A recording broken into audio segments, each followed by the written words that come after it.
Coach Vrabel, How are you? I'm good. Thanks for joining us. Absolutely. I'll just open up the floor for questions here. Coach, do you want to start with a comment or do you want to just take questions?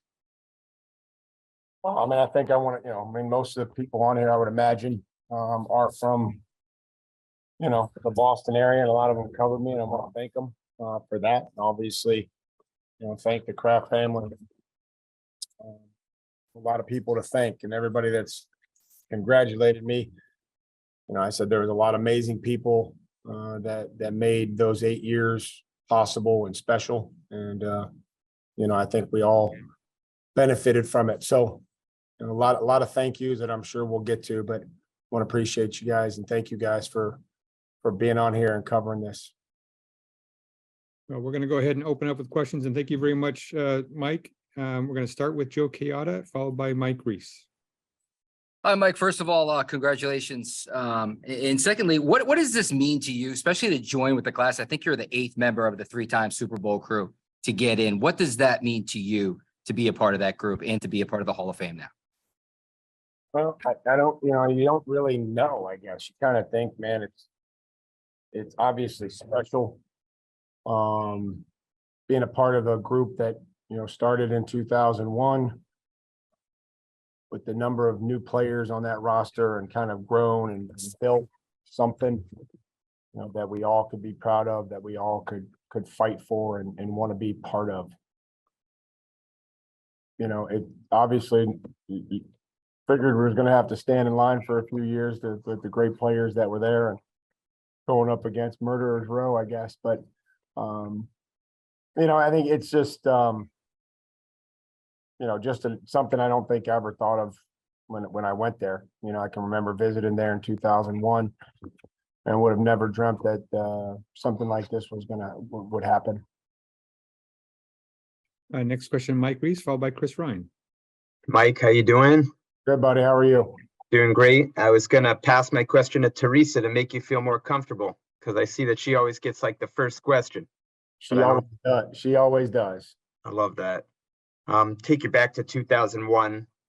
Think about where you were at that moment, with Jen and I think Tyler and Carson, right? Where maybe Carter wasn't even born yet. Carter. Yeah. You come here from Pittsburgh.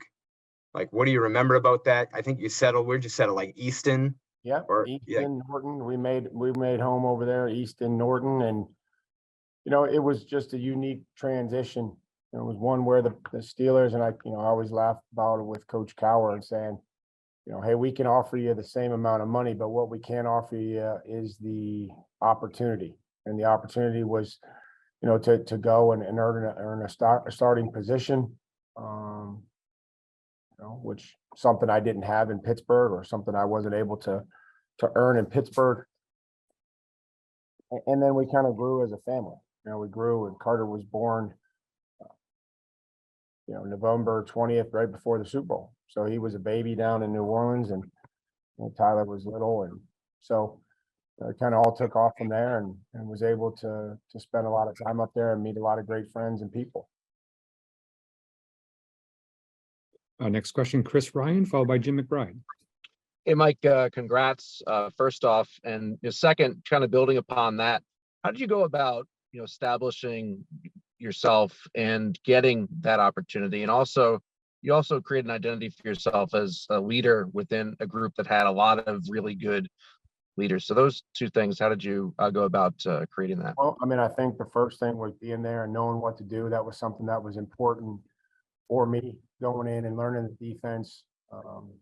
We laughed with Rob Ryan yesterday over text, but there was, Ted Johnson was in there, obviously, and Teddy and Willie and Roman Pfeiffer was a part of that group that signed in 2001. But really, Ted and Teddy and Willie were the players that taught me, what it was like. And I wanted to impress them by how much I knew and what I was able to do for, on the field. And I was trying to earn their respect by obviously playing well and being able to communicate the defense and talk through things.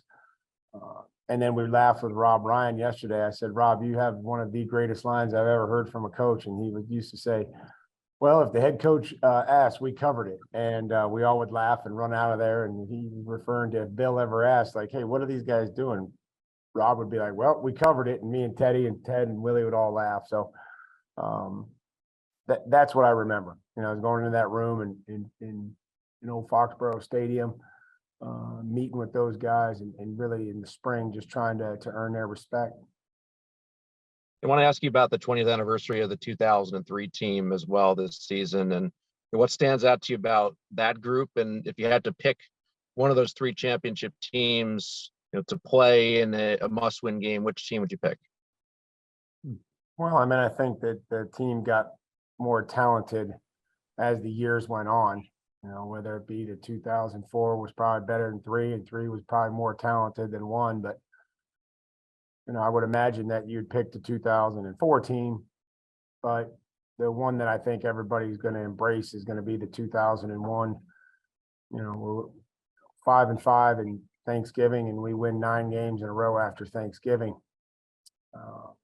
That to me, is something that I'll always remember, us coming together, us figuring it out, everything that, all the new pieces, new players, Tom coming in at quarterback, and just the way that we were able to find ways to win football games, and especially down the stretch, and how we played after Thanksgiving. Thanks. Congrats. Thank you. Next question, Jim McBride, followed by Tyler Boronsky.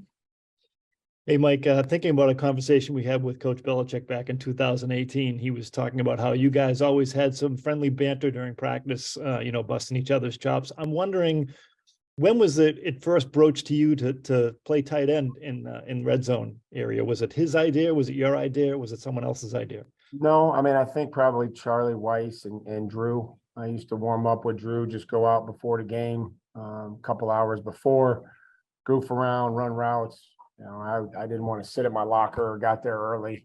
So it was wanted to do something. I said, well, let's go out and catch balls for the quarterback. And, so I would mess around with Drew. And then I think he might've said, hey, to Charlie, like, this guy could probably actually do something. And it never materialized. And then I think maybe the next year might've said, hey, give this a try, learn the plays.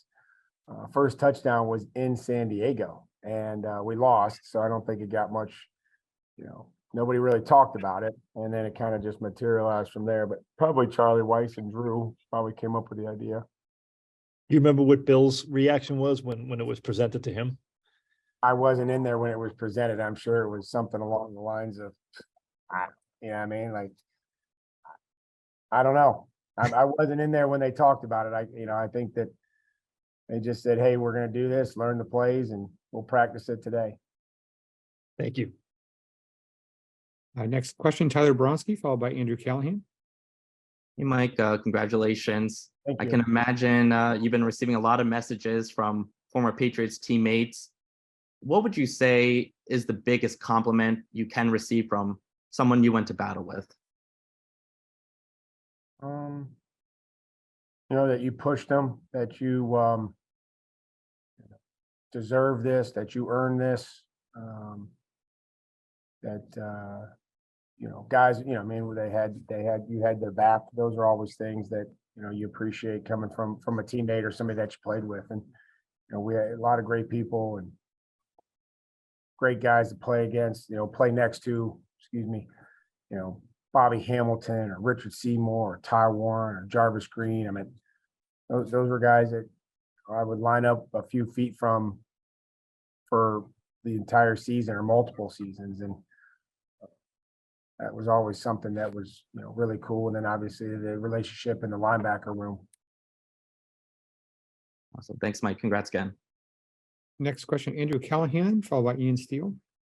Hey, Mike, I'll just echo everyone else. Congratulations on the honor. This is going to fall to us once we finish this call. But as far as capturing, your 8 years here, the Super Bowls, all the memories, the moments, how would you best define your time here in New England? Best defined. I think obviously very rewarding. Certainly set me up, I think, for a great future. You know, whether that was to be able to transition to Kansas City and help lead, or ultimately become a coach. But it was, you know, we love coming to work with the players, you know, and I think that's something that I'll always miss, is what we had in the locker room. And still always want to try to recreate what we did there. You know, we're the players, we're the ones that were trying to hold each other accountable, and not in a negative way, but just, you know, in a positive way, and how you push guys, and how you work, and how you want to prepare. So it sounds like those memories of those teams are something that you kind of revisit frequently when you're building your own team, obviously down I mean, to I certainly try to draw from those things when I'm looking back at it, and using that. I mean, we all do that, and try to use our own personal experience, our life experiences.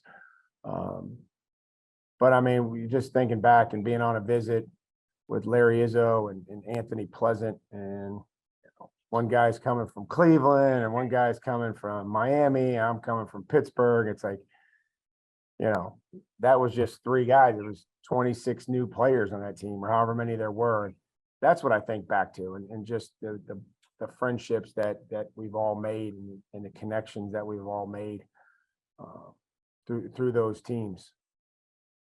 Thanks, Mike. Next question, Ian Steele, followed by Mike Reese. Hey, Mike, congratulations Thank you. again. Robert Krafts, in the video that they sent out, said that you were the heart and soul of those teams. One, is that something that you had heard before? And 2, what does his message mean to you in your communication over the years? Well, I tried to prove that I belong there. I think every day, every week, I wanted to try to be there, and be productive, and know as many positions as I could, and play special teams, and embrace playing special teams, and you know, learning from guys like Bill, and learning the history of football from Ernie Adams, learning special teams from Brad Seeley, you know, watching Dante Scarnecchia coach, and the passion, and you know, what he put into it, and obviously the defensive coaches that we had, and Dean Pease, Romeo Crennel, Eric Mangini, you know, Rob Ryan, Pepper Johnson, all these guys that we got to be associated with. It was fun coming to work. Obviously, winning makes it fun, but you know, it was something that, you know, we're all better off for having spent time there. Looks like 2 final questions. We'll go Mike Reese and Steve Sanchez.